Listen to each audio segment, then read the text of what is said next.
Budget night. Budget night. State championships. No, it was nice. I was hoping you'd get them ahead of everybody so they could go home. What do you mean? Friday. Okay. But please get them in sooner rather than later. I know. I'll try. But sorry to do. Yeah. It takes like 2 seconds. Take care of this. Take care of it. Get it to Miss Rumble or me. Okay. Either one. Or literally any of the officers. I'm not. No. Alice said it was just you and her. The 2.5 countdown. She was so fast with it. I know. I don't want to go to school that early. Email her tonight. Yeah.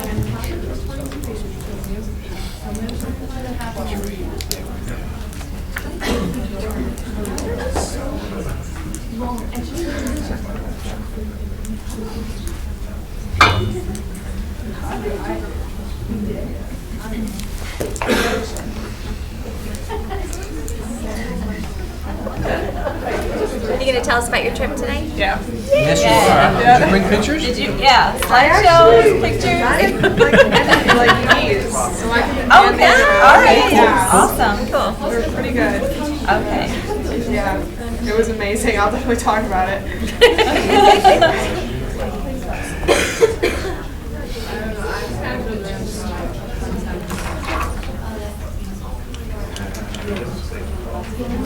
That last minute seems to go so I know. The rest of them fly Stuck on by 6:59. forever. That last minute.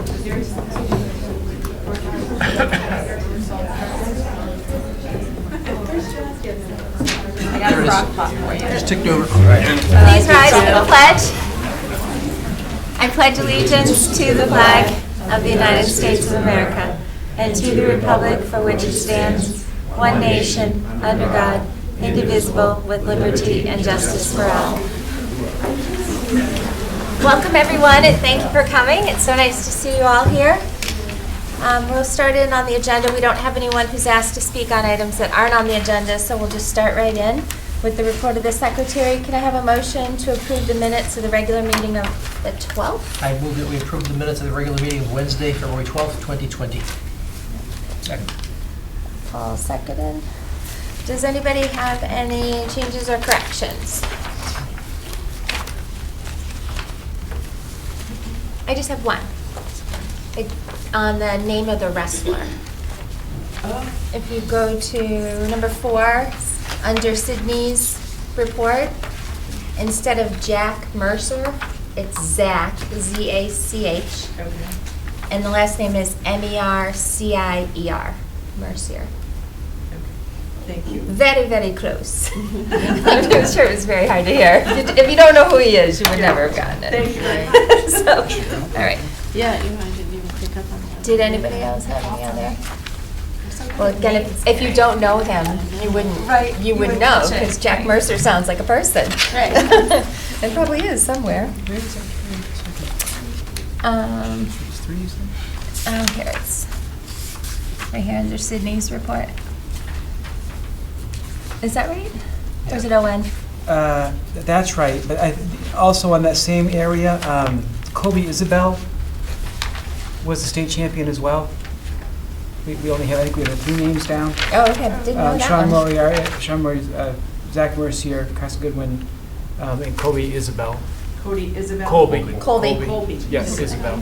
Yeah, it was a name that was left out. I didn't catch that, I didn't know that one. All right. Perfect, did anybody else have any other changes? Okay, all those in favor then? All right.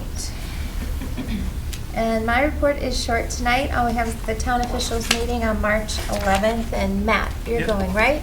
Okay. And then you'll just report at the next meeting. So, Mr. Superintendent. All right, well, exciting night. Yeah. First thing on our agenda is really to talk about the girls' basketball team and their state championship victory on Saturday. Before I turn it over to Mr. Buzzell, though, I just sometimes in athletics we lose the sight of what it's for. And to go to that game on Saturday was really a testament about life lessons to me. For a team to be down 14-1 in the first quarter, where you could have imploded and could have looked at each other and really struggled, you came back and brick by brick by brick by brick, you came back and won a game. And I think obviously winning a state championship is a special, special thing, but that's a life lesson you'll carry with you for the rest of your life. And sometimes in athletics we forget that that's what it's about. It's about life lessons and helping you be better human beings as you get older. And so I couldn't have been more proud. I'm so happy for you, to overcome adversity like that and to be able to enjoy that moment, that you guys all work so hard for. So I'll now turn it over to Mr. Bustle. But girls, Yeah, I great couldn't say job. any better. Thanks, Mr. Caverly and the board for having us here tonight. It's really exciting, having our kids here and celebrating such a great win and a great season. There's some of our best kids around the school, and it was just really good being there at that game and seeing them claw back from that deficit, which you could just see on their faces. They weren't going to give up, and they were a team of destiny this year. You could see it from the beginning, and I'm going to turn it over to Coach Freeman, and the girls are going to introduce themselves tonight too as well. And I know Casey Perry's going to speak a little bit on behalf of the team. She's excited to do that right now. So, yeah, again, like Coach Caverly said, we're really proud of you guys, and you guys were a team of destiny this year, and it was just really awesome watching every night, and proud to have you around the school each and every day with Coach Freeman. Yeah, just thanks for having us. We had great support all season, great support up at the tournament. It was nice to look up at the crowd and see all the white and just hear how you could feel the noise. And I don't really always hear it, but I could feel it. So it was great to have that support. Great group of kids. They did everything we asked of them all season long. They're the definition of team. You can have as much fun watching our bench as you can the girls on the floor because of how much they support each other. Couldn't be prouder of a group of girls. So again, thanks for having us. Girls, ladies, if you would like to introduce yourselves, and then Casey, I know you have something you'd like to say. Stand up, please. Hi, I'm Elvis. I'm Jasmine. I'm Kendall. I'm Maddie. I'm Rory. I'm Sophie. I'm Lexi. I'm Hannah. What do you have on this way? It's like this ball thing. I'm Shelby. I'm Mia. Alright, I'm Casey, and we basically just wanted to say thank you for having us here. It means a lot to be here in front of all of you guys, and we just really appreciate the support we had all season. It was incredible, the best season we've ever had, the best group of girls we had, and it started from our bench all the way through the crowd, and we couldn't have won this without everybody's support. So thanks for all of that.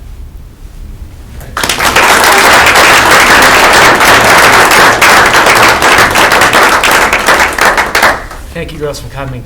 Yeah. I'm going to talk about budget for about a half hour, so this is your chance to exit stage. So you're welcome Thank you to do so that. much Thank for you. coming. Congratulations. That's very exciting. Yeah, Sydney. You two have to stay. That's exciting.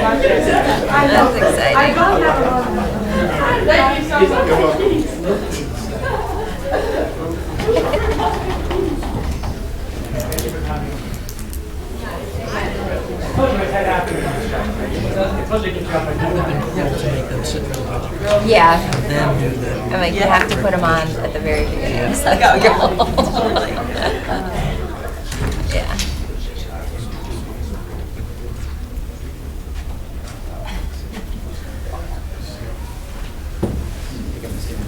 Wait, I'm back to you, I'm sorry. So I just wanted to thank you for this opportunity. So we've put a tremendous amount of work in on this budget over the last, really the last 4 months.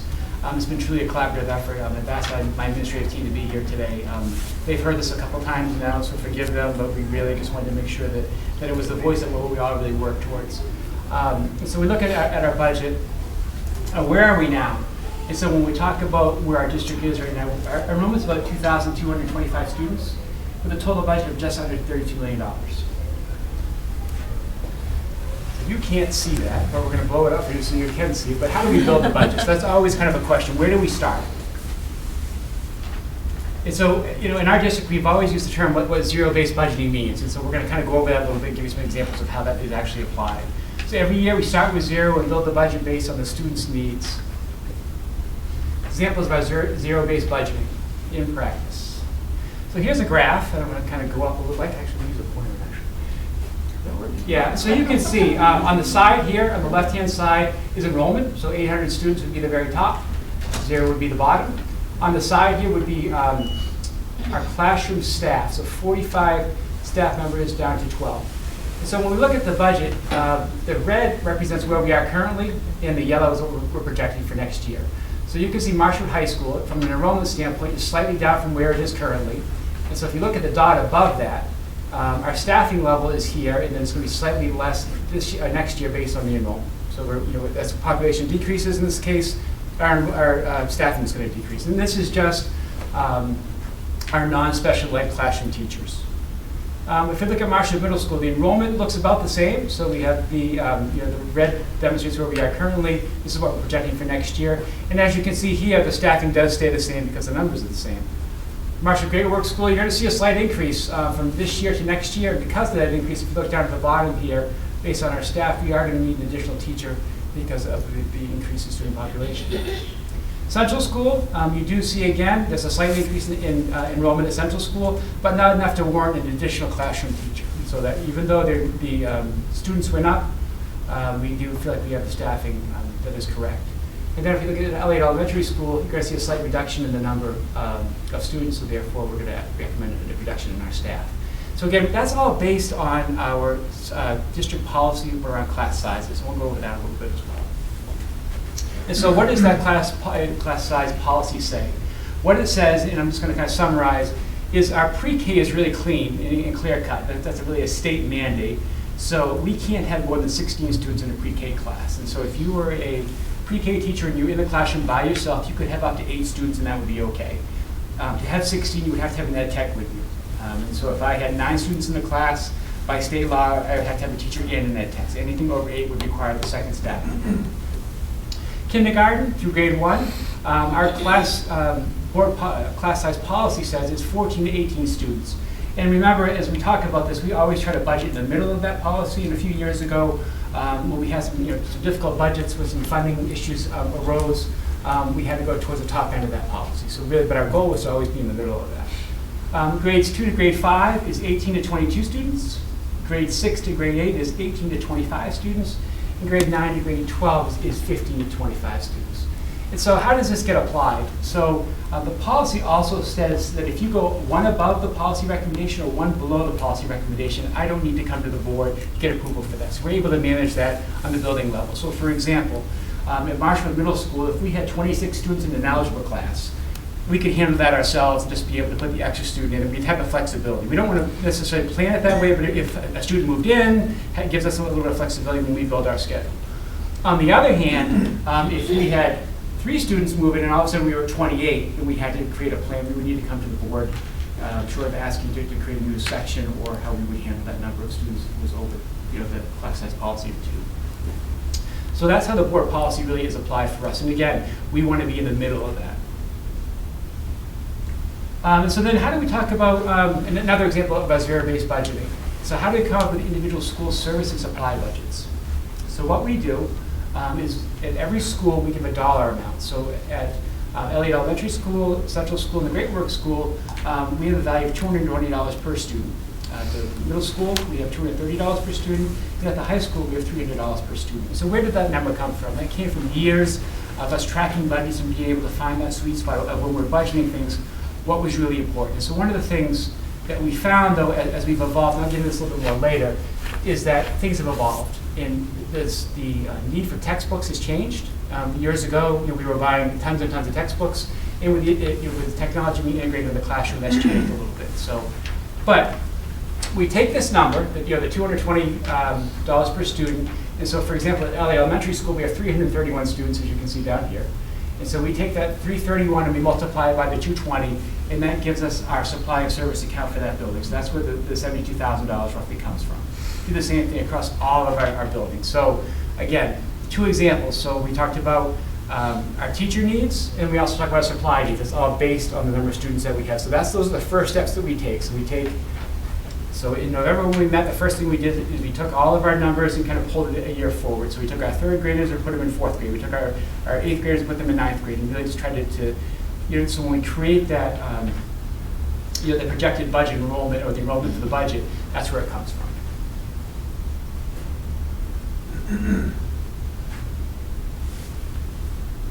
So just some cost drivers for the budget, just important numbers that are out there that we just need to be aware of. For our salaries and salaries and payroll taxes, that's about $230,000 all by itself. So there's a $230,000 increase just based on negotiated agreements and what those associated taxes would be. Another thing we are always aware of is that the cost for health insurance. So we have always traditionally budgeted a 10% for our health insurance costs. And so to budget a 10% increase in our health insurance costs the district about $500,000. And what we do every year is we sit down with the MEA Benefits Trust and we take an opportunity to really look at our history based on the needs and the needs assessment of our employees and staff. And so what that looks at is, over the last year, how much money was spent. And so there's kind of a break-even point where the district comes out ahead, or there's this other point where the insurance company starts to lose money, and that's kind of where our numbers are juggled. And so typically, that break-even point is about 88% of the dollars we put in. So if we put in $4 million, let's just say, if we spend 88% of that, that's basically breaking even, because they say there's about 12% cost to actually run the program. So when we sat down with the people in January, really the input that we got is that our usage has been a little bit higher this past year, so we're probably going to be closer to the 8, 9, and 10% range for an increase. But just to give you an idea, the 10% that will be in the budget, that's what that represents. We talked about this a little bit already with the fund balance, and so basically, I may oversimplify it, but I look at the fund balance like our savings account for the district. In the last 4 years, we've had to kind of go into our savings to pay for the budget to keep that increase below the 2.5% or at the 2.5% rate. And so we've had that money where we kind of had to put that extra money in the budget every year, which has been okay when we started with $3 million in the fund balance. But now, after 4 years, we're down closer to the $1.8 million amount. That's the scary level, because what happens is that you really start to get concerned about that 3-paycheck month where now you're going to need to borrow money in order to pay bills. And to be, with full disclosure, there are some bills that we hold on to at this point in time just to make sure we have enough money in the bank. And so that's a reality of what we're facing. And then really talking about kind of some new district goals. What are we going to do? Where do we see the district going? And so we really view this budget as an opportunity to kind of recalibrate ourselves. Where do we see ourselves now? Where do we see ourselves 3 years from now? Where do we see ourselves 5 years from now?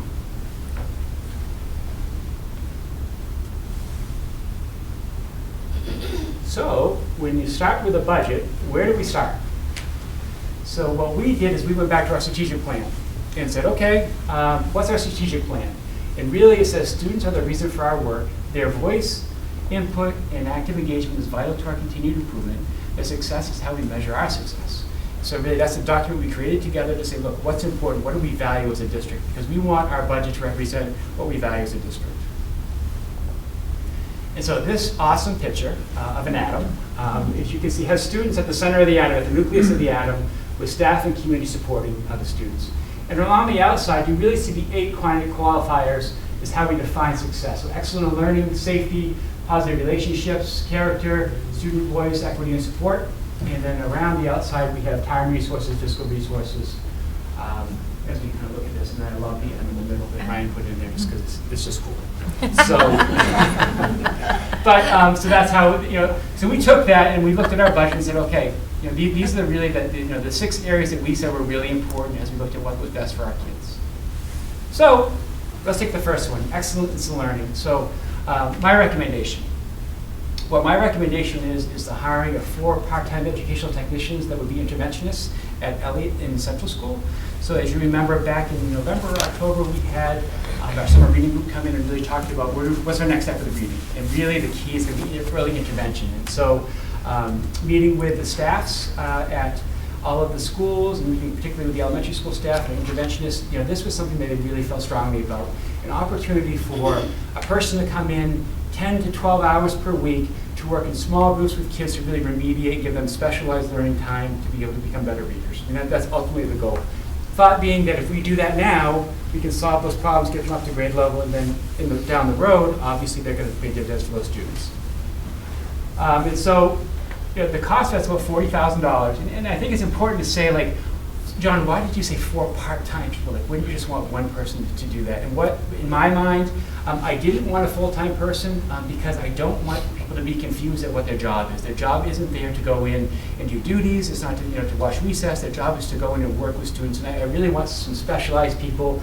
Maybe we're hoping that some retired teachers might be like, hey, this is a great opportunity to come in for 2 or 3 days a week, 4 days a week, at 3 hours a clip, to be able to really give that specialized attention for those students. So one of the things that we did is that, look, obviously, we kind of looked at the cost drivers, and there's some big cost drivers out there. And so how do we pay for these things? Because we can't just keep passing money on to different people, so we had to reprioritize what we were doing.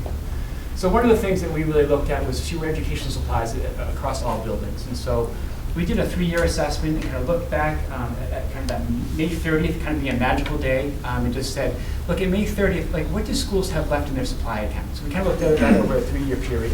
And we found that there was a considerable amount of money that was still on the table at that point in time. And so as we talked about this as a group, we said, hey, look, is this something that we could look at? Is this something you would feel comfortable being able to kind of reassess? And as I said, the principals and assistant principals were fantastic with this. And so we're looking at cutting about $38,000 out of supplies.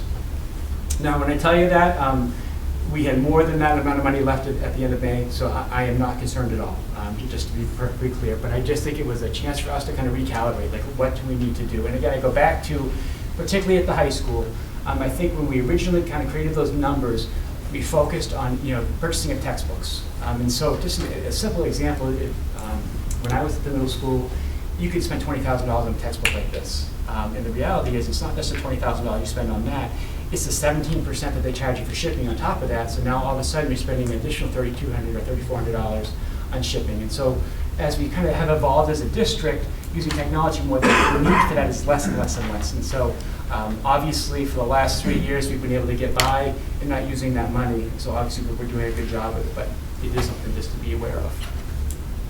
The other thing is the AVID program. So we've had the AVID program at Marshall Middle School. We've had an opportunity to have the vast majority of our staff trained, but we've kind of migrated away from that. And so right now, on a yearly basis, we're spending about $20,000 to be able to be a part of AVID. And AVID isn't coming to Marshall Middle School anymore to kind of tell us how we're doing with that program. I think what we've done is we've been able to incorporate that into who we are as a building. The Cornell notes, the reflective piece, the Socratic seminars that we do. That's all part of who we are at the middle school. And so when we kind of looked at things, we're not really sure, to be an AVID school, we're either going to do it all in or we're not going to do it, is how I looked at it. And we're kind of in the middle right now. And so to spend that $20,000 in an area right now that we feel like we're really, we don't really necessarily want to be an AVID school. We want to be who we are. And so that would be a cut that we would look for as well. It's a $20,000 reduction from the AVID program. Positive relationships, my recommendation.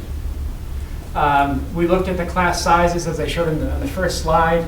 Marshall Great Works School needs a new 4th grade teacher based on numbers. And so what's the number we use when we budget? So $85,000 is what it would technically cost for a new teacher. That's the number that we use. So you might say, or people might say, where did that come from, John? Why $85,000? I don't quite understand that. So I can't see for squat, so I'm going to move a little closer so I can see. But, so our average step for a teacher is master step 10. Like, that's our basic, if we were to average everything together, that's where our average step number is. That's about $61,000. Our average health insurance costs, so we take all the people with family plans, we take all the people who are single plans, we take all the people who take cash in lieu, and the average for that is about $18,500. The average dental insurance cost is $523. The average retirement cost is $2,500. The average workman's comp cost is $203. The average Medicare cost is $891. So the total is like $84,000. So we just said what the basic number we're going to use when we budget is $85,000. So people might just be like, I'm not sure where that comes from, because I don't want people to see that and think, oh gosh, we got teachers getting paid $85,000. It goes into it. There's much more to it than just what the salary is. So simple math. If we were to take this year's 4th grade, we have 7 teachers. We have 133 students, and so this is why it's it's so easy at the elementary school. You take 133 divided by 7, and you quickly say, well, look, that gives us a 19 student to teacher ratio, which is right in the middle of the class size policy where we want to be. Perfect. Well, next year when we bring a 3rd grade from Central School to Prairie Valley Elementary School, it's 165 students. So you do that same math again real quickly, and all of a sudden we find out we're outside of the class size policy. And so therefore, that's why we're recommending that we need additional teachers at the Great Works School.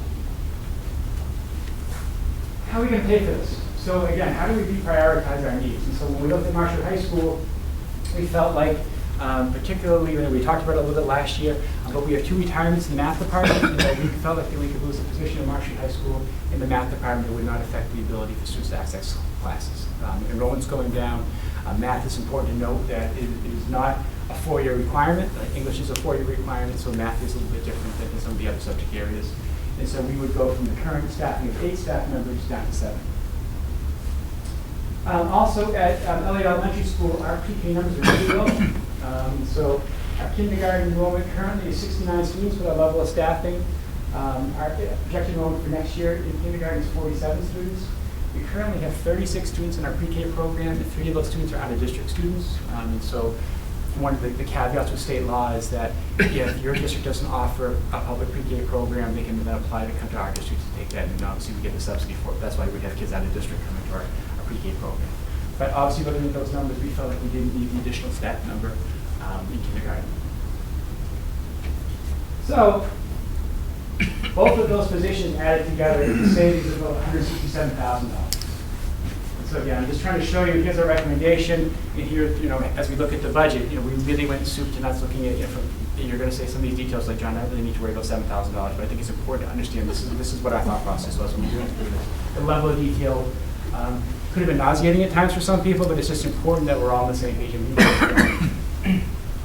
Also, with positive relationships. A full-time technological support person at Marshall High School. And so 4 years ago, when we made the decision to eliminate the position at Marshall High School, we had 4 work tickets over the course of that year. And so when you say, okay, I only have 4 work tickets, and that could be for programming needs, hardware needs, it could be anything, but there was only 4. So we met with Chris Rousseau a couple of weeks ago, and Chris was really strongly advocating for a technological support person at the high school. My question was, well, why? He said, John, basically we have 370 outstanding tickets at the high school that have not been addressed because now we've gone to one-to-one with these kids with the laptops. Now we need to be able to support that. And right now there really isn't a way to be able to support that. And so in theory, we have 1 staff member who travels from Elliott Elementary School to Marshall Great Works School to Central School to the high school, and she's responsible for the technology of all 4 of those schools, which obviously is a lot to ask of anybody. And so Chris was really good, very clear with his hopes. And I fully support it. Our hope would be to have someone that would be able to help kind of take care of the repair issues, and then once we get that in a better place, help with the printing issues, and then begin to work about integrating technology in the classroom. Like how can we use technology in a better way to become a resource for all of our staff? So the cost of that position is about $75,000, and it's the same type of math, health insurance, all those types of things, a little bit different pay scale than it would be for a teacher. How do we reprioritize our current needs? And so we really looked at the budget and said, wait a second, we have a number of what are called teacher technological leaders, TTLs is what we call them, positions that we had years ago. But we have about 10 of those positions, 8, that aren't being filled right now. So we have those positions in the budget and the money's not being used. And so we felt like, hey, look, why don't we reallocate that money, put it towards the $75,000 in order to pay for this position. The other thing is less technology equipment. And so it was great for me to go through this sitting down with every one of the departments, but my first thing was like, look, we really did a great job getting that $50,000 and being able to kind of get on the 3-year buying cycle leasing equipment. We don't want to get away from that, and that is not what this money is. This is money that was put in the budget to upgrade our internet, to change switches, help with the bandwidth over the last few years, and we've done that work. We don't need it in the budget right now. And so we would, again, Chris's recommendation is to take that money and put it towards having that full-time technological support person at the high school. Fewer library ed tech hours at Marshall High School, so that's about $7,000. And so what does that mean, Joe? What does that have to do with technology? Well, when you give 700 kids laptops, we had to have someone to kind of manage it, and there wasn't a technology person who was here every day, so it kind of ended up being that there was a person at the library ed tech who was kind of the day-to-day management of those machines. And so obviously, if we would have this technological support person at the high school, we would need the extra hours for that person, so that we would take that money and put it towards that as well. Equity and support. A real issue that's really struck us is the need for special education teachers at the school. We have 1 teacher there right now. We have a number of students that are in the pre-referral and referral process at Central School. There's a diverse and emerging amount of need at that school. So we really feel like in order to meet those students' needs, we need an additional specialist in that building. And so that's really based on our recommendation around really what we're seeing as emerging needs for those students. This is a little bit confusing. We're talking about an additional 3.5 educational technicians, and 2 of them paid by volunteers. So just want to talk about that a little bit, and I don't mean to confuse anybody, but the budget's going to show an increase of 2 ed tech positions, and you're going to see an increase in Rollinsford revenue by 2 ed tech positions. So currently what we do is we have a service model with them, and so if a student from Rollinsford needs an educational technician, we provide that, then we bill them for that service. So now we've had 2 new students that moved into the district that require, one-on-one educational technicians, and so we're going to add that to the budget, but with the addition to the budget, we'll also need an increase in revenue to pay for that. So from our perspective, from money out of our pocket, we're going to be talking about an additional 1.5 educational technicians, but we'll see an increase for the 3.5. So just so you understand. And where does this, where does the additional 1.5 come from? That comes from from IEPs, student needs, just really being able to meet the needs of those students, and it's a wonderful thing. We have a great special education program, but we need to make sure that we give the kids what they need. And so again, you see, the cost is $148,000 roughly for these 3 educational technicians, and then $85,000. This would show you the cost of 2 educational technicians. That would be revenue from Rollinsford in the budget. That's what that number is. And then additional legal fees. We've had this conversation, but with the evolving climate around special education, we need to put more money aside to be able to make sure that we're doing the right thing in special education and meeting the students where they're at. And that's about $20,000. Now, a fun one. We had a great conversation, learned a little bit about unified basketball. We had a conversation about where's unified sports going to go next. And so a meeting with Rich, we had a conversation. It's not really clear what the MPA is going to recommend.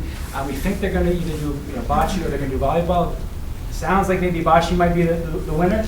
But what we wanted to do is we wanted to provide an opportunity for those students every season. And so what our recommendation would be is whatever sponsorship that the MPA gives, we're going to ask that to become a sport, give those kids an opportunity.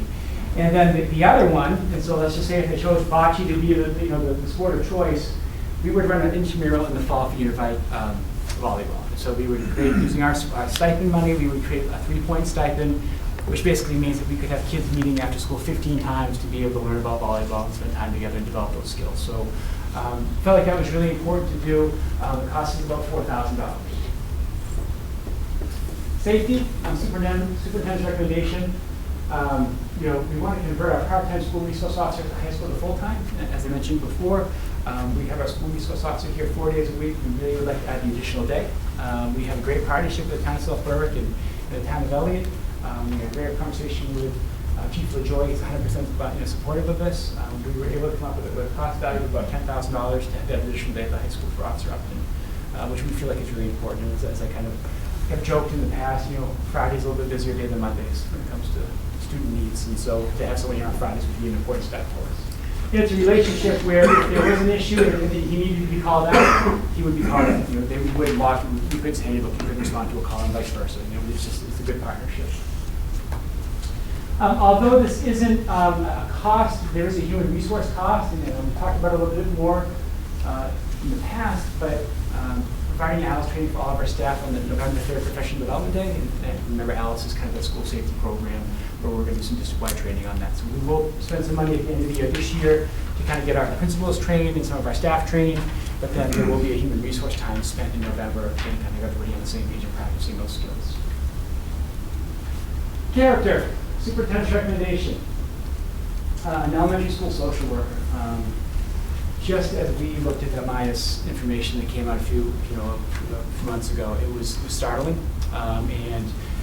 Just by chance, sometimes things work out. I happened to stumble into Mr. Bernal's office one Monday morning, and just he was meeting with a social worker, and what he shared with me was scary. And the fact that I was told, because the social worker at the Great Works School travels between the 2 schools, between Central School and Great Works School, and what she reported is that her caseload dealing with students who are on 504, on IEPs, was so large that there was 12 students at Central School who we were trying to get services for even outside of the services, that we couldn't meet their need because she didn't have the time in her day to be able to do that. And there was another 5 students at the Great Work School in the same boat. So we had 17 students that are out there that we know were working with families to the point where they want to get them help, but there isn't time to be able to do that. And so that kind of got us thinking a little bit.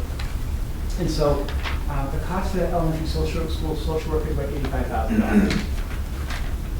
Sometimes it's good to ask annoying questions. And so we asked some annoying questions of the state. And so what we said was, wait a second, right now we're spending $40,000 a year in our budget for social work services for students on IEP. So we're taking that money from our budget and we're paying Sweetser to provide that service for us right now. But wait a second, at Marshwood High School, when we added the social workers, we basically took money out of our special education budget to pay for that. But our subsidy for special education went down because we were spending less money on social work services. And so what we found out, which was wonderful to hear, is that we are able to build back hours of what our social workers would perform back to special education. So remember, when we get state funding, there's there's the per student money and then the special education money. And so now we found a way to be able to create an additional revenue source through special education where we're actually building back those hours. So now, kind of going forward, our social work staff is tracking those hours so that at the end of the year we can bill that out to be able to say, look, this amount of money is being spent regular ed, this amount of money is being spent special ed, and we can see subsidy accordingly. So with that being said, we really felt like the way to reprioritize that was to take the $40,000 that we're already spending and create our own person, and have our own person who would work exclusively with students who are on IEPs. And then that person would also, could be, one day a week at Central School, one day a week at Elliott, 3 days a week at the Great Work School. It could be, we could do a day and a half. It could be, however we're going to break that up. We'll find the formula that works for us. But part of that is really trying to work with families and promote resources. And so a lot of it is we can't be all things to all people. But at the same time, we want to be able to help and be a vehicle to be able to give people the support that they need. So this does 2 things. First, it allows us to be able to work with families more, but it also takes all of the special education social work services off the plate, and now it opens up the plate with our partner Sweetser during the school day where we give them a space, and now they have an opportunity to get kids more services that they need. And so now it creates a resource for us, gives us an opportunity to be able to have a little bit more control. It gives us an opportunity for social work to work with teachers, to be able to work with the guidance staff, to really create a wraparound approach. So that's one of the recommendations. And so resources and fiscal responsibility. We have dual responsibility to citizens of South Berwick and Elliott to provide a high quality education to the residents of our district while maintaining fiscal responsibility. So that's really kind of one of those overlapping things we've talked about a lot. It's a balancing act at times. So, sources for funds. When we looked at the budget, there were some areas that we really felt like that we could take advantage of. And so there's $147,000 in health savings. And so what that means is last year, or a few years ago, we created this wonderful relationship with the QEA where it's really a cost-sharing model with health insurance. And so we budget for 10%, and if it comes in really low, then they share in some of that success. And then if it doesn't come in at a certain threshold, which is 4.5%, then we take that money and we pay the bill. And so when we did that last year, there was a savings of about $147,000. We'll take that $147,000 and be able to pay for some of the things we're talking about right now. Really getting staff engaged in health and in their own health is key to keeping those numbers down. So this is one of the areas. I mentioned before that when I was hired, I made the decision to take half of my position and bring a full-time director of curriculum and learning with Heidi coming over, which was a great decision, if I do say so myself. But with that, I also saved a half a position. That's about $50,000 savings for the budget to do that. The district mechanic for transportation saga continues, as it always does. So we've had money set aside for 2 years now, and we really haven't been able to find a part-time mechanic. So what we were able to find is a mechanic that works on Saturdays. And so what we did is said, look, we're going to keep that make a Saturday mechanic in the budget, but we're going to take any of the savings and be able to pull it out of the budget and use it for other things. We will still keep the full-time mechanic salary in there if we're ever fortunate enough to find a pot of gold, which we do. We have a $230,000 bond payment, and that was really the money from Honeywell. So we have that 10-year lease to be able to pay for all the Honeywell improvements, and so we're going to take that money and put it towards the budget. And so where's my mind at? Real quickly, you see the $230,000 bond payment, you see $147,000 in health savings. to me, that's how we get rid of the $370,000 money from fund balance. We had a $15,000 savings in propane and gas. The teacher sabbatical fund, we've had real struggles getting it rolling with the MEF. We want to continue to see if we can get that program to grow, but we want to get the partnership in place in the meantime. And so the recommendation at this point in time would be to pull that money from the budget, continue to work on how do we pick a format for that and be able to bring that back at a later time when we have the infrastructure in place for it. I think everybody agrees it's a great idea. It's just really getting the details cemented in who has the ownership, and then we need to do some work on that.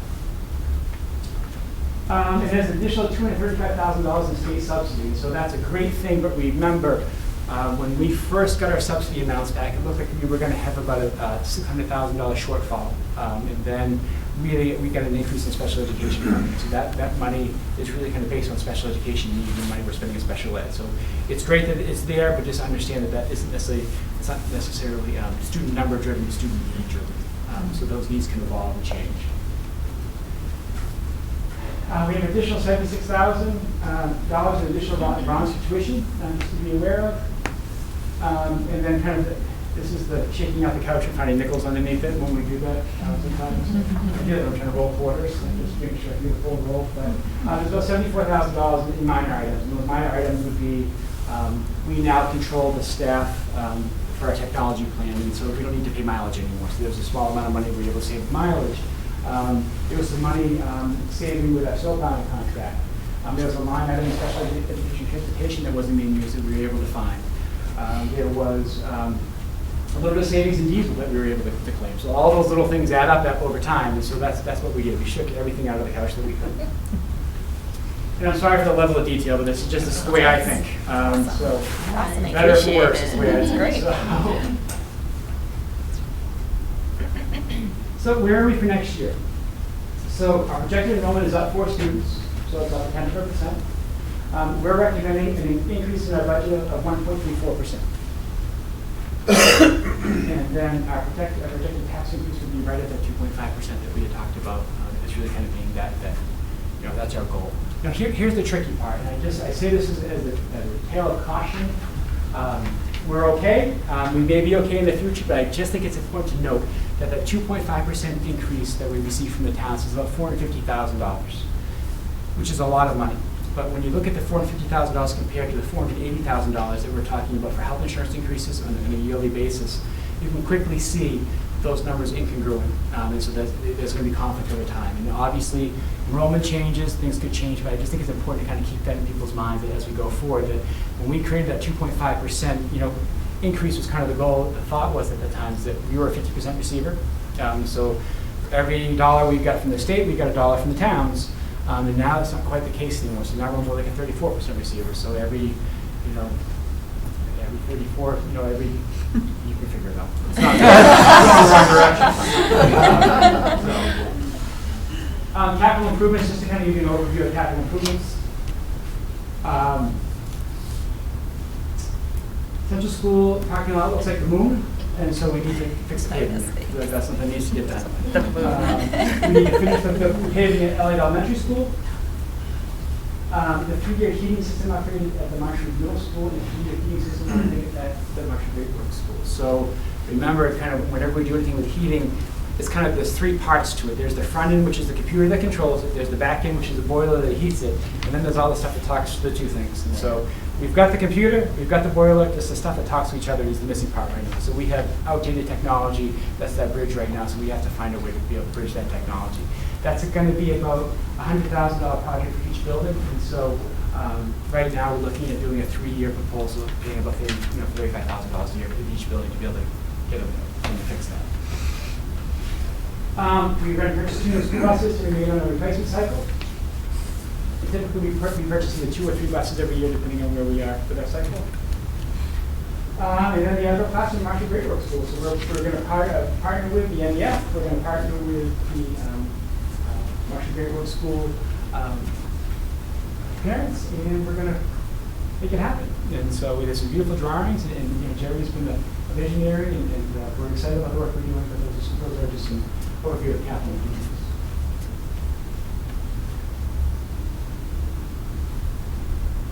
Okay, Further programmatic and capital improvements, so that I know that this is kind of always a question, like, that if we could have anything, what would it be? Slide. So other things we would like to potentially do, really add a part-time interventionist at Marshall Middle School, and that costs us about $45,000. And so one of the things that we're seeing is that we give great specific reading support through the elementary school, but when the kids get to Marshall Middle School, that specific reading support necessarily isn't there. We don't have that special. So we do a great job of helping kids with work completion, putting supports around those kids, but to have that expert in that building to be able to work with those most struggling readers is critical. And so that's one of the things that we really feel like, that we'd like to see that happen. With that being said, my hope would be that if we ever had the opportunity to have the Rollinsford 6th grade come over, that position would go from part-time to full-time. And so but that's just kind of one of those pieces that we transition those students. We just have some kids who just aren't really where they need to be, and we need to give them that specific instruction. And it has to be in addition to what they're currently getting. It can't be in light of, it has to be together. It needs to be double the effort. And the other thing is really if we had additional money to be able to put towards that 3-year project at the Great Works School and the middle school. We have a 3-year plan. If we had an additional $13,000, we could really turn that into a 2-year plan. And the reason that I want to do that is it just takes a variable out of the budget, 3 years from now. So we just, if we can eliminate that now and pay for it up front, it's just one less thing we have to worry about down the road. So there is capital projects that we have to do there. What are we most proud of? Give me a firework. Things to celebrate. The strategic plan is what we base, what is best for students and what we base our decision making on. So we took what we sat as a group and we said, this is what's most important. We worked collaboratively with the board and said, this is the stuff we value. And so we really feel like the budget reflects that. Transparency and staff engagement was in the process. So I went to every single school, I met with every single staff and said, look, I'm starting the budget. This is how I look at the budget. Here are the cost drivers. Like, if you have any thoughts, do you have any ideas? I just wanted to be as transparent as possible. I didn't want people to think the budget is this kind of this mystic process that takes place. And got their feedback. Got some great feedback from staff, and I think a lot of them just appreciated the fact that they understood how it was created. They don't think necessarily. The statement that someone made to me is like, John, everybody likes sausage, but no one likes how sausage is made sometimes. And so we tried to show them, like, this is the process that we will make. But okay, that's a good analogy. Again, collaborative decision making. We spent a great deal of time as an administrative team going over this. I practiced this with them. We're taking their feedback. We started with students. There's a balancing act. We need to balance what's fiscally, responsible. We need to balance the resources that we have, but we also need to say, like, what do our kids need? How do we evolve? And then that was some of the work that we did to try to figure out where we're going to go in the future. A budget that balances programmatic improvement and financial responsibility. So if you would have told me back in July that we were going to be able to do all these things and still come to 2.5% and only have a 1.34% increase to the budget, I would have said, I'll take it now. I just feel like that's I feel like we threaded the needle, to be totally honest with you. We looked at our needs. We were able to get rid of that $370,000 anchor around our neck. At the same time, we were able to go to the community with a straight face and we're still holding true to our word of what we told you with the 2.5% increase.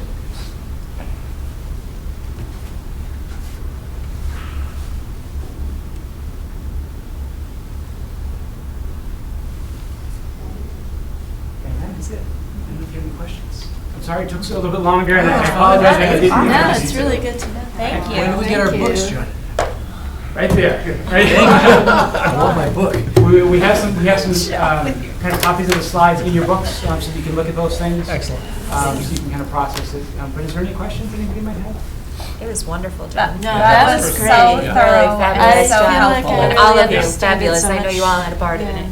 So really, really well thought out. Super educational. Thank you. Okay, no, you're welcome. Thank you for giving us the opportunity to do it. Again, I just need to say that our administrative team is just phenomenal. We had some tough conversations, some uncomfortable conversations, but I truly feel like, as I stand before you today, this is truly a team process. And we really, we were able to have a conversation about what's best for all 2,222 students that we have in the system. Thanks. Does any technical person know if we could cut the feed and just cut that portion out and put a link with the paper copy so people could watch it? We're going to try to do that. Okay, Cool. perfect. That's a great idea. Great Yep. idea. Yeah. So great. Everybody deserves to see that. It was that good. I'm sorry if I talked too fast. No, it was really good. I really appreciate it. Very, very good. Well done. Thank you. I think it's very simple too. Not, Yeah. the process is not simple. The way you presented it is very simple. clear. Good, thank you. Thank Very you. good. Okay, next on my agenda is just kind of a sad note, but Kathy Conti, who's been here for a long time for us, she started in September of 1994. She has worked at every school with the exception of, I believe, I have written down here, I believe, it might be Central School. So she worked at 4 of our schools as a special education teacher. Just, if you walk in a Great Works school, just someone who always has a smile on their face, has a can-do attitude, puts students first, just a wonderful person, and just one of those people that you're happy for them, but at the same time, you know the institutional knowledge that you're missing, and you're going to lose someone who's just a vital part of that staff. And just, we are happy for Kathy, but we hate to see her go, and she will be a tough person to replace with questions asked. So, next thing is Heidi's going to talk a little bit about an opportunity that came to us through the Southern Maine Partnership. And so the Southern Maine Partnership is doing a presentation, and they asked if they had any volunteer schools that had some different ideas around incorporating a gentleman named Dr. Lavelle Brown. And so Heidi's going to share with us a little bit about who Dr. Brown is and the work that we're going to be doing as a district. So did you guys grab the handout? I did. So Dr. Brown, we were fortunate, really it was kind of a serendipitous thing, but so he's coming to USM in March to do their Equity and Diversity Conference, and he's their keynote speaker. And because of the Abramson Center booking, it was really weird this year. They have the conference scheduled for Wednesday and Friday. And this man is coming, and he has nothing to do on Thursday.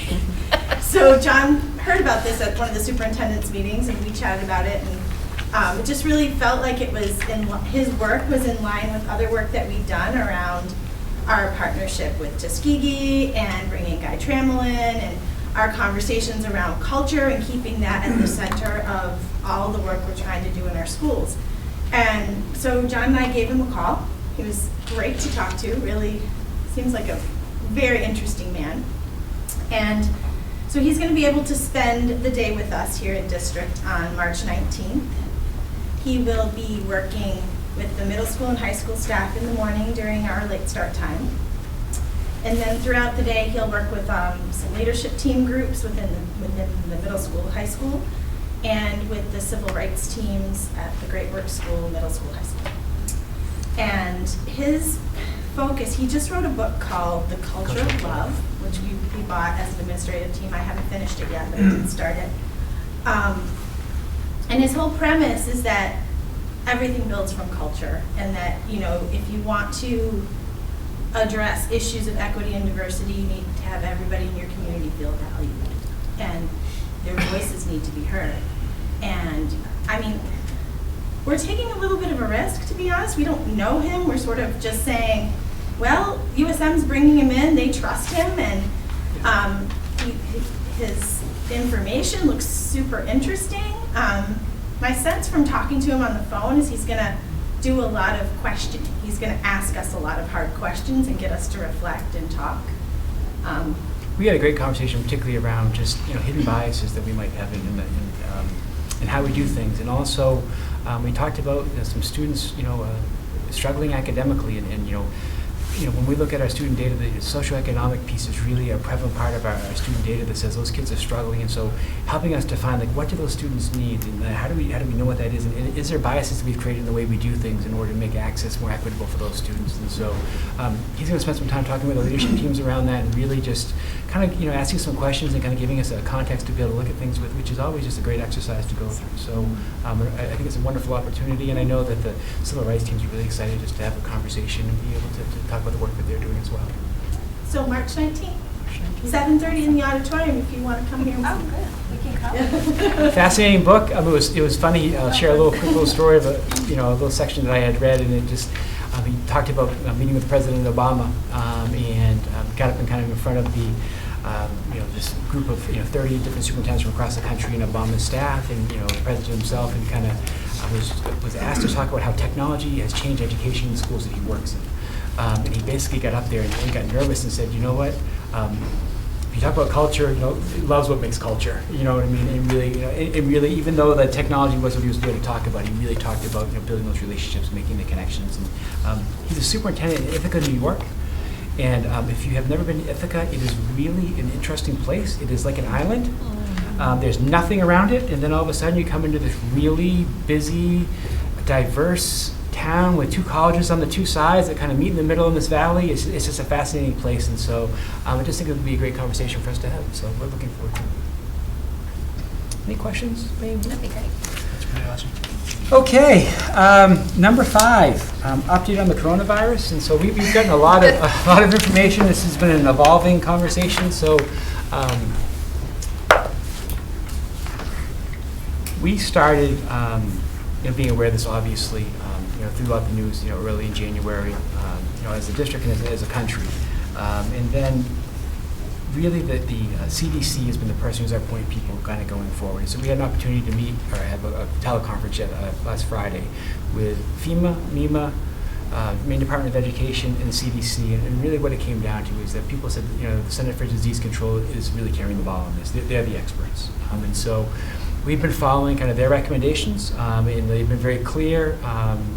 And so we've communicated that with the community. I think there has been some concern because there were some students who went on a non-school sponsored trip to Italy, which has kind of created some anxiety for people, and some people in the community have had questions. And so really just getting back to them to say, look, we've talked to the CDC. This is what we're being advised to do. This is what the recommendations are. We're going to stick with what the CDC has told us to do. People have asked, can we have students tested and not let them come back to school until they show us that they don't have the virus? Or there's been a lot of people that put different things out there, and we've looked at those things. You can't do that.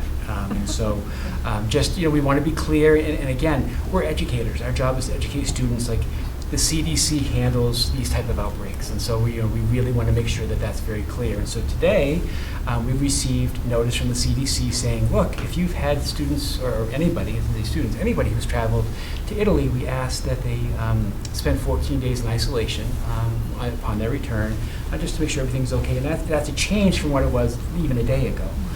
So we had a situation today where we need to inform some parents. We are working with parents to be as communicative as we can. We talked to them, we made personal phone calls to all those families, let them know that those students can't return to school until Monday. And so commonsensically, people are going to say, well, why did you let them come back in the first place? And now they've been back here for 8 days already, and you're sending them home today. That doesn't make any sense. Well, the reality is that the CDC told us what we needed to do. And so, not to sound sarcastic, but the CDC doesn't build their timeline around what Marshall High School vacation works. And so what they did is they said things have changed in Italy. There has been some upgrades and some concerns, and because of those upgrades and concerns, they made a specific recommendation that we followed. And so during the day today, that information came to me. We made the decision that it was prudent to be able to deal with that information as soon as we received it. We didn't want to wait till the end of the school day because I just didn't feel like that was the right thing to do. If we're going to follow what the advice is, we need to follow what the advice is. And so we made the decision. Families have been excellent. As I said, we've talked personally with the families and people affected.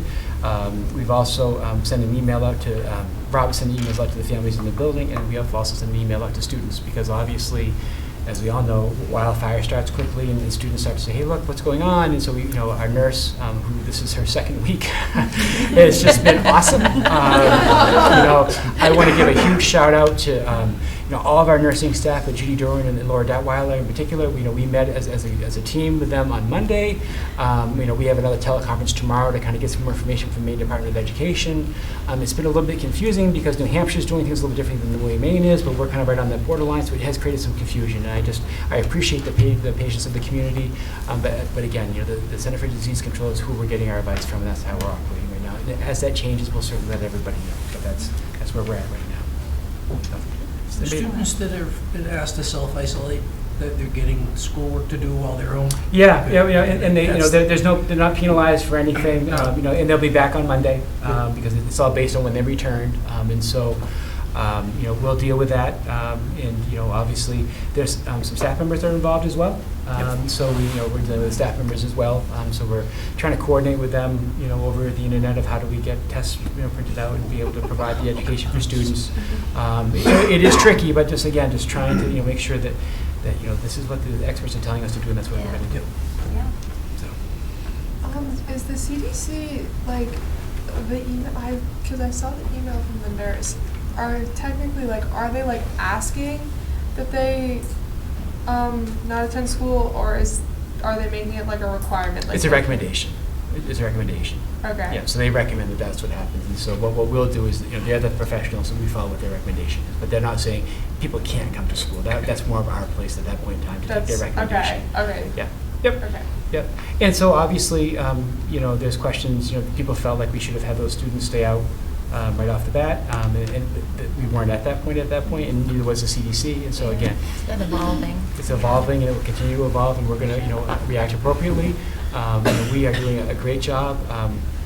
We have misters, and so what those misters do is they actually kill the virus, and so we have those misters that will go, we mist the buses every night after they're used.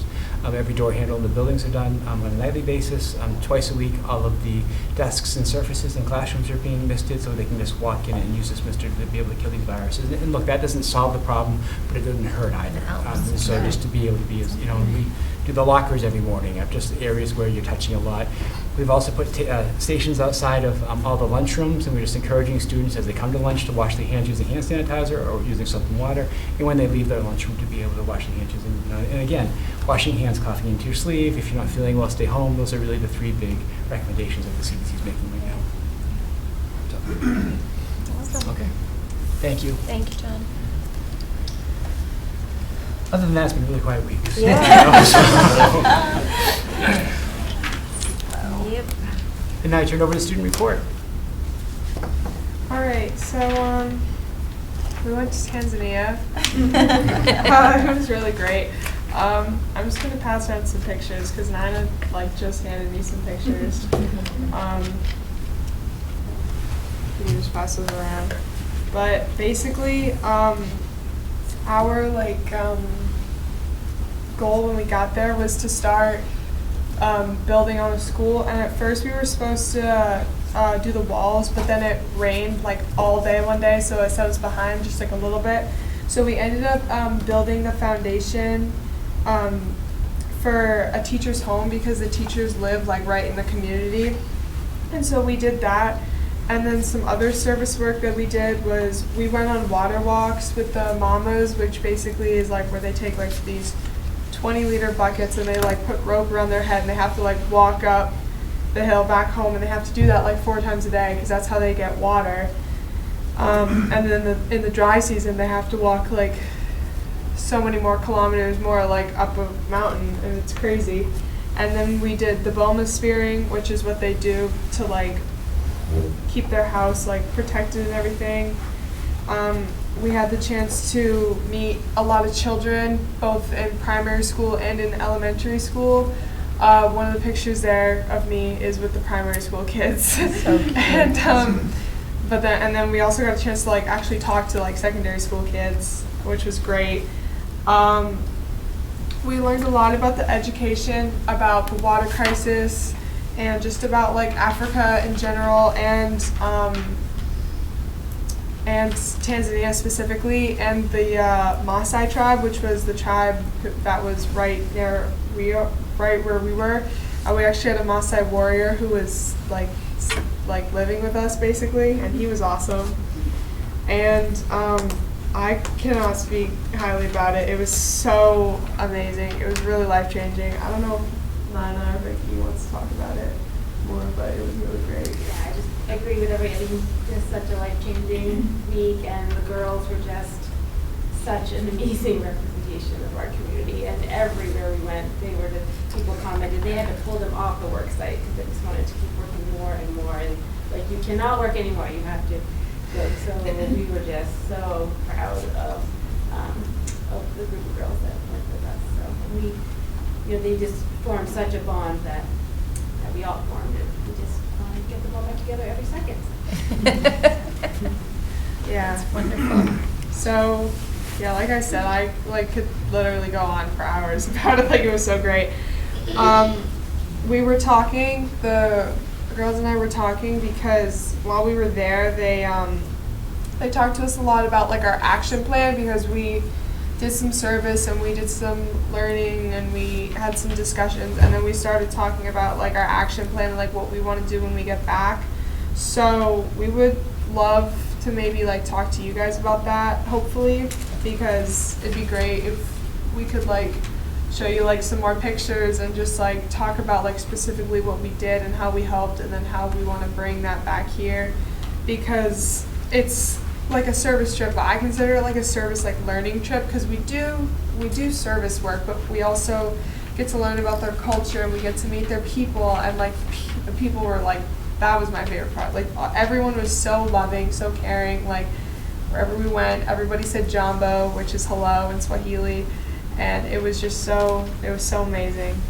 And so, yeah, hopefully we can talk about that more in the future, and we can, the group as well as the Interact Club can try to like bring that back to our community a little bit more. So that was amazing. And we just talked about it, but obviously the Italy trip happened, and regardless of the quarantine, it was a good trip. They went to Florence and Rome and Venice. They got to see a lot of art, went to a lot of tourist places, and from what I heard, other than Corona, like it was a really great trip, and I'm sure in a few days it'll be fine. Yeah. But I do want to say that there's been no reported cases of the coronavirus in the state of Maine. Yeah, There's just yeah, 100% there's clarity, no like corona you said, in everybody Maine. knows that, so that's. Yeah. Okay. So, and I've been talking about this for a while now, but the dodgeball tournament is coming up, and it is next Friday, March 13th, March 4th. The group, I think I told you guys that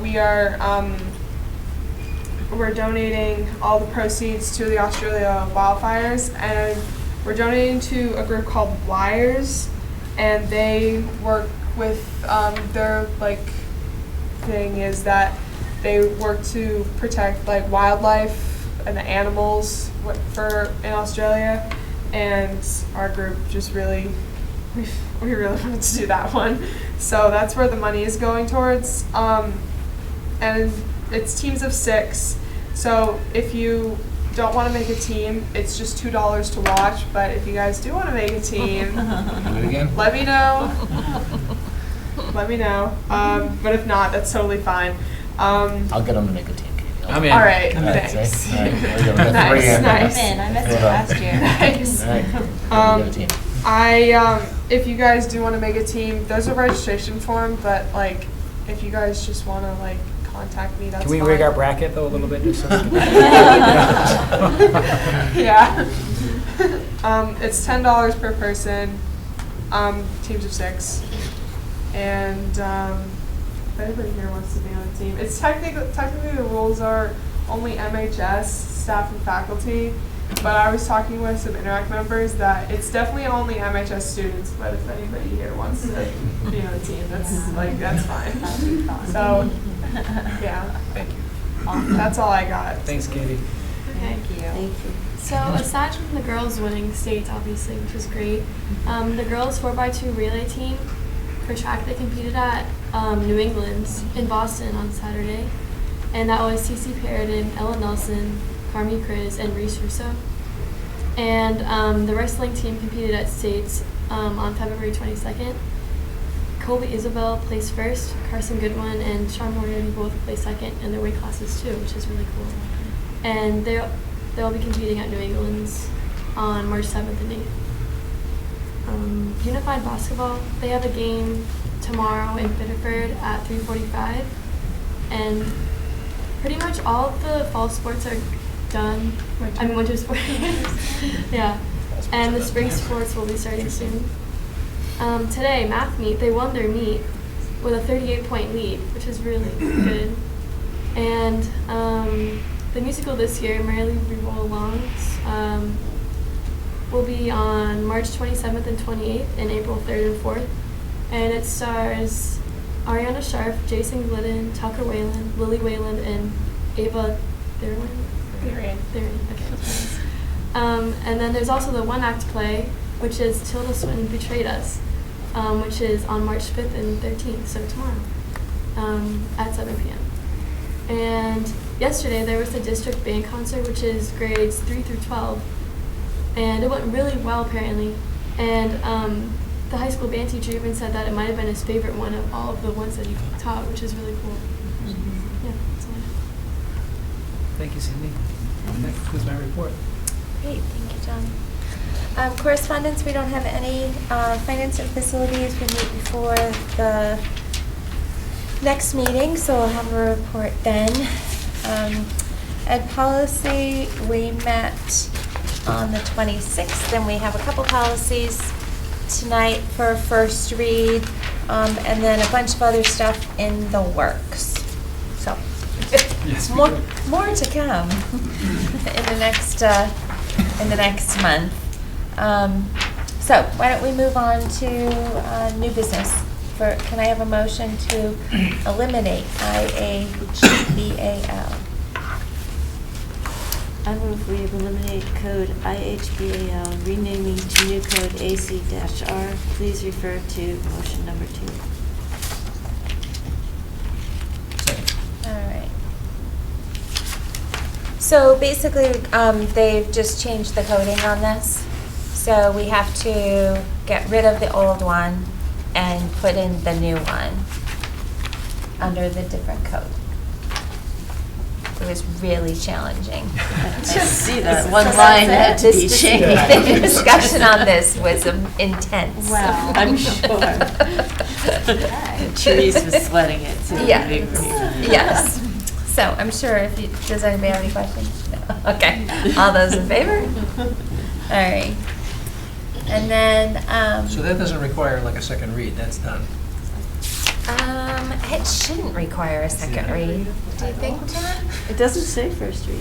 Yeah. Yeah, it shouldn't. I don't think it's just, Therese didn't indicate that there was. a Yeah, second there's read. no We reason to just have it. motioned. It's done now.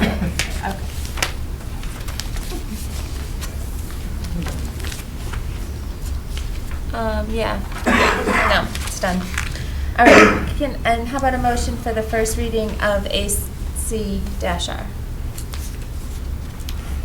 what is the replacement? right? Yep. Yeah, this would be right second. Okay, I move we approve the first reading and discussion of policy grievance procedure for persons with disabilities, AC-R. All right. Is there a second? I'll second that. Okay. Matt will second? Okay. So again, not a whole lot of changes on this, just changing it to the appropriate person who would handle this in the district, which would be Heidi, and then changing the code.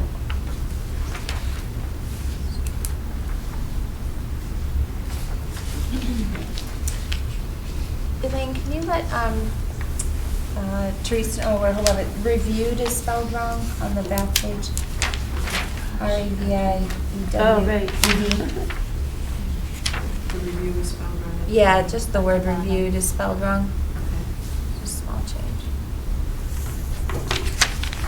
All right, so that'll come back for a second reading. On the next meeting.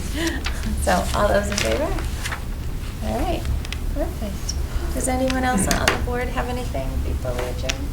I'll just give a little shout out to ski team. Ski team went to states too, and I think it's the first time that we had 4 athletes, 2 girls and 2 boys, go on to shootouts, which is wonderful. like really exciting.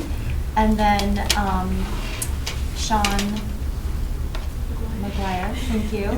Gosh, Sean McGuire went on to New England.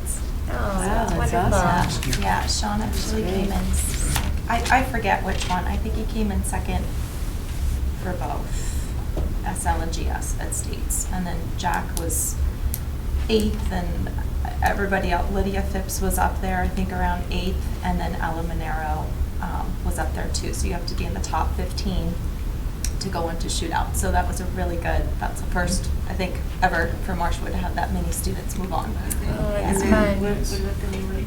So New England's, I think, is this weekend, I'm pretty sure, so we'll hear how Sean does. This is Sean's, like, 3rd year going. He's just amazing. So, yeah. Thanks, Sean. Anybody else? All right, we have everyone here tonight. So, anybody have any great news out there, Rich? Yeah, just, I'll add 3 things too, just some personal accolades from 2 of our kids and one coach. Coach first, I guess. Bob Pratt was named Class A Boys Basketball Coach of the Year by his peers, so that was a good accolade for him to achieve. Proud of him for that. Casey Perry won the Bud Stover Award for the Outstanding Player of the Class A Tournament, which is a prestigious award to win out of all the teams that were participating. And Carson Goodwin won the Wrestler of the Tournament, the State Championship Tournament Award. It's voted on by all the wrestling officials, and that's a really prestigious award too. And it goes to a kid that, obviously does well. He won his boy division state championship, but also from a sportsmanship level. That's what they really look for as well too. So it's 3 nice accolades for the kids to get, in addition to Lisa Sloan. Oh, sorry, thank you. Yeah, no, Right, glad you 18. got it. Yeah, so it was a great winter. It was a great winter. And the kids that did well in the indoor track this year, it was fun to be around and fun to watch everybody this winter. Awesome. So thank you. It's neat to think a lot of these athletes are not seniors either. So it's fun, it's exciting for next year. Absolutely. Anything from any of the principals? Jerry? I'll just Always talk like about to the share. band. Yeah. The band yesterday. It's one of my favorite nights. And our 4th grade band doesn't come, but it's the 5th grade and 6th and 7th grade high school. And Mike, I was really proud of my kids that, they performed really well. But then they have a long time that they've got to wait between when they perform and when they perform again, because all the other bands have to play. And their behavior was excellent. But and there was like Kayla Burke came back, and so she was a student here and big into music, and then she went out, I think out to Chicago or something, and taught out there. DePaul, right? And then she was teaching out there, and she has come back, and I think she's in UNH getting her master's.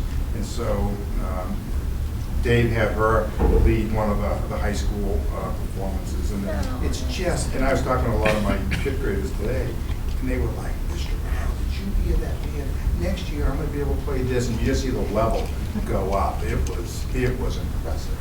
That's awesome. It's a great night. Anybody else? Yeah, just to remind you that we'll be doing our annual production of, well, it's not an annual production, our annual play of Legally Blonde. So it's about an hour and 20-minute performance. Nice. We'll do it on Friday morning for the whole school on March 20th.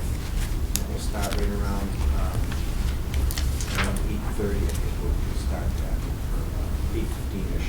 The 20th, you said, Tony? On the 20th, right. And then that evening at 7 o'clock, we'll have opening night, and we'll have a program at 7 o'clock, followed by 2 performances on Saturday, one at noon time, and then we'll have a 3rd and final showing at 4 o'clock. So you're all welcome.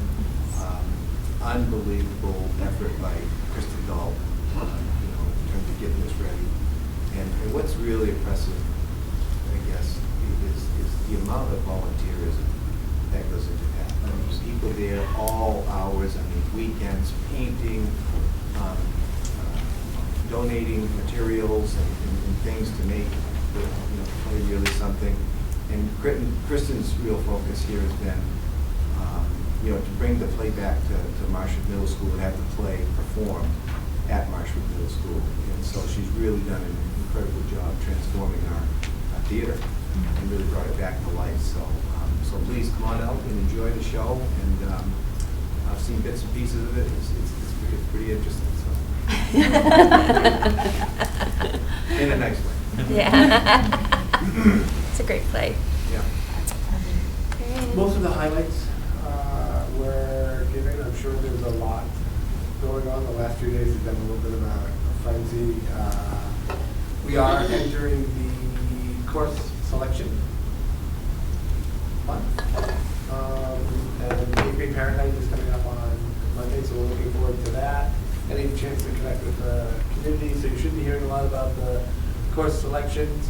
And so the only other thing is just 2 quick observations. One, a veteran of many budget wars, and I choose those words very intentionally, and boy, did it not feel like that during this process. So I just want to say thank you very much for what was a really mission-driven budget, which I think is a really healthy way to go through that process. So just a little bit of an observation, and a little bit of a thank you. And thank you in advance for your patience, because we're going to send out some communications that are really emphasizing community. One thing that I think it's timely for me to mention is, in a word, if I had to express what I felt when I first came here, community would be a good summary word. And of all the good things that a community is about, we're going to have to rely on those going forward as we deal with this crisis. So a little patience, some understanding, trust, but you'll be seeing some regular more regular communications. But I think we're over the hump of the shock value, and I do think that we're at the point. Well, relative to when you get everything we get from the national folks, the local folks, is everyone is at least the baseline appreciation of this is fluid, real-time fluid, almost day-to-day fluid. So expect the unexpected, or expect messages to change from day to day. So one observation about the budget process, it's been wonderful, and the other, thank you in advance for, as a board, knowing what we know, because I know you get cornered in Shaw's and different places, and so it's going to be a little bumpy for a bit. I think we've got it. It'll be fine. All right. If no one has anything else. We had a wonderful annual art and literacy night last week, where every year we pick a book, and our librarian and our art teacher work together to have a night where kids come with their families and they read the book, and then they engage in art activities that pertain to the book. And this year I think I was a little bit jet lagged, so I was missed a little bit on what the book was, but as they were reading the book, I realized that the authors were two women that I graduated high school with. So I emailed them, and they're coming Friday to be guests. Would have been smart for me to figure it out beforehand, but I figured out they're coming this Friday to be guests. That's great. That's awesome. Oh, that's awesome. What fun. What was the funnest thing? Pocket Full of Colors. It was about Mary Blair, the Disney author, who the first woman Disney illustrator, and she did It's a Small World, so it's a really great. Oh, that's really cool. Wow. And wonderful authors. Yes. I know that person. She was mispronouncing the last name, and I said Kim. So two quick things. Maple syrup is running fast and furious at Elliott Elementary. I think just yesterday we brought in 45 gallons. Wow. Wow. So we probably have enough now to boil down for 2 full gallons of syrup, and I think we're going to finish out this week and then just pull the plug on the project. It's a lot in a short amount of time, and I have to give a shout out to Mike Butterfield, our head custodian. He just goes in all the way to help with that. I think he's been coming in several nights, or days, nights, like at 4 a.m. to get things filtered and to start the boiling, because it takes a long time to boil. It You does. can't leave it unattended. You Right. have to be outside. So he's just been a champion. Another thing is, if you haven't already, you will be getting an invitation for our Maine's birthday celebration on March 16th. Every year we do a huge service learning project around Maine's birthday, and Read Across America, Dr. Seuss's birthday, and our project this year is supporting the William Fogg Library to keep it global. And Ann Schisler and Joanne Cram just do a fabulous job of pulling something really unique together every year. This year they have kids going to the library, and if they go, they can pick up a Maine fun fact for their visit to the library, and then they bring it back and they announce that fact to the whole school during our whole school morning meetings every day. The kids have become very, very engaged with that. So donating their pennies for their books and their chapters, and we're planning a big celebration on the 16th. So. Wonderful. That's great. All right. Anybody else? Okay. All right. Can I have a motion to adjourn? Motion we adjourn this meeting. I'll second that. All right. All those in favor? Thank you, everyone, for coming.